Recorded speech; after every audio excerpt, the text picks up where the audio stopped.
Salut cracotte, salut biscotte. Alors aujourd'hui, vidéo présentation du matériel que je prends quand je vais faire des sorties enduro avec le YT. Si je fais des ravitaux à la voiture, je prends ma petite sacoche que je place dans le cadre, mais je mets pas grand chose dedans.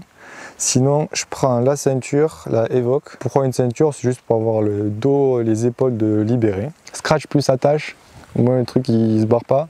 Et après, on a deux sangles sur les côtés, bleus. Il faut les tirer vers le centre. Et là après, ça vient bien serrer sur les lombaires. Au moins la ceinture elle bouge pas. Et après quand on veut l'enlever, il suffit de tirer sur les côtés là. Hop, ça desserre, on déclipse, on enlève le scratch. Et on a accès au matériel. Du coup, qu'est-ce que je prends? Je prends une gourde. Parce que la gourde qu'il y a dans le cadre, elle fait que 500 ml. Donc très clairement, c'est pas assez. De l'autre côté, pour équilibrer le poids, j'ai mis une chambre à air. Chambre à air 29 pouces, vous connaissez. Très caissier à l'intérieur. Poche du devant. Faut pas que je perde. Téléphone. Téléphone pour appeler les secours. Non, c'est pour le GPS, par exemple pour activer Strava. Ouais, pour appeler le pote si c'est perdu. Très utile. Cas de crevaison, démonte-pneus, AliExpress. Je fais la pub parce qu'ils sont sympas. On peut enlever les attaches rapides avec ce système. Jamais testé, mais je pense que c'est fonctionnel. Donc 2 en 1, ouais. Démonte pneus et démonte attache rapide. Après, toujours chez AliExpress, la mini pompe. Alors celle-là, elle est minuscule. Il va falloir 5 minutes pour gonfler un pneu de 29 pouces, mais elle prend pas de place, c'est bien. Mais en vrai, investissez dans une bonne pompe, c'est mieux. Et sinon, si le trou est pas trop gros et que le préventif, il suffit pas non plus, par côté, à portée de main, le kit Decathlon, que vous retrouvez chez Decathlon pour 10 €. Là, c'est un kit de mèches, vraiment utile, j'en ai déjà 2 de mèches sur mes pneus. On repasse sur la partie arrière de la sacoche.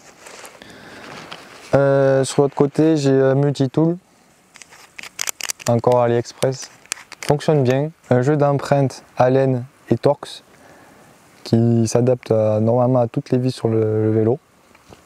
Je pourrais faire les premières réparations, je ne vais pas tomber le pédalier, mais je peux par exemple remettre tous les composants du cintre sur le cintre correctement ou des petits trucs comme ça. Du coup, vous faites des premiers tests avant votre sortie pour savoir si il s'adapte bien et que vous puissiez démonter et remonter n'importe quel composant ou les plus importants.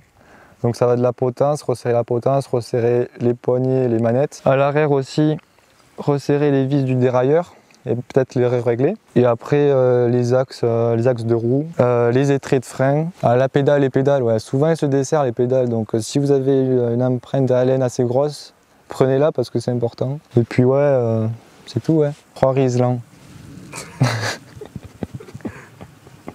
Des petits. Et après j'en ai des plus gros, je sais pas, ils sont perdus. Bon, à ce qui paraît, en moto c'est utile, du coup je les ai pris pour vélo, mais bon, jamais utilisé. Après une petite pochette, il y a quoi dedans? J'ai mis attache rapide pour la chaîne, démonte au but pour justement pour la valve de la roue, et un obus en rab, parce que souvent avec le liquide préventif il peut se bloquer et du coup vous ne pouvez plus regonfler une roue. Du coup là c'est nécessaire de changer l'obus, donc prenez-en un rab, c'est bien. Le manomètre, alors ça c'est quand vous avez crevé, il faut regonfler. Et bien sûr il faut regonfler au PSI près, sinon vous n'allez pas être performant. Bon en vrai, ça c'est vraiment, c'est surtout pour pas sous-gonfler le pneu, au moins vous vérifiez que vous avez assez gonflé, au moins vous êtes rassuré. Mais c'est vraiment pas très utile. Il vaut mieux avoir une bonne pompe qu'un bon manomètre. Après, pas de dérailleur. Heureusement pour moi, j'ai pas encore pété cette patte, mais ça arrive. Par exemple, une branche qui se coince dans le dérailleur, normalement cette patte est censée se casser avant que le cadre casse. Du coup, c'est du consommable. Et ça, va falloir l'acheter chez votre boucleur du coin ou sur le site internet de votre marque de vélo parce que c'est spécifique à votre marque de vélo et même au modèle. Prenez-le avec vous, hein, puisque c'est mieux de rouler avec un dérailleur. Et puis c'est bon pour la poche du devant. Les poches centrales. La banane Evoque elle peut être vendue avec une poche à eau. Je ne l'ai pas prise parce que je fais jamais l'entretien des poches à eau. Du coup ça devient dégueulasse et c'est chiant. Je préfère prendre des gourdes. Du coup, qu'est-ce que je mets dedans? Dérive chaîne, bah si vous pétez votre chaîne et... En fait, j'ai jamais fait cette manip, donc je sais pas comment ça s'en sert. Non, en vrai, sûrement, par exemple, si vous pétez votre chaîne, vous avez le maillon rapide, et bien du coup, vous pouvez réinstaller ce maillon rapide, en installer un nouveau grâce au dérive chaîne. Et puis c'est tout, hein, pas plus. Si après de la bouffe, on repasse sur le devant, mon autre poche. Ouais, ben, la place pour foutre des cracottes et des biscottes.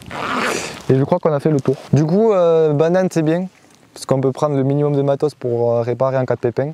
Vu que je mettais la gourde, souvent c'est des équipes d'un côté. Du coup, ben, prenez deux gourdes pour équilibrer les deux côtés et buvez de 50-50. Après, qu'est-ce qu'il y a d'autre? Si, elle est ventilée, elle est censée être ventilée, mais pour la fin de la sortie, je suis trempé de sueur. C'est pas cool. Autre point un peu pénible, c'est quand on porte une dorsale et moi j'ai un plastron. Bah, souvent la banane elle tombe un peu et du coup ça fait remonter le plastron et la dorsale et du coup c'est un peu pénible à remettre. Mais je pense que c'était un mauvais réglage de ma part. Je doutais qu'il faut bien la régler et normalement ça s'adapte à n'importe quelle morphologie et n'importe quelle protection dessous, donc c'est bien. Voilà les cracottes, les biscottes, on se retrouve pour une prochaine vidéo à ride. J'espère que je vais pas utiliser le matos de réparation.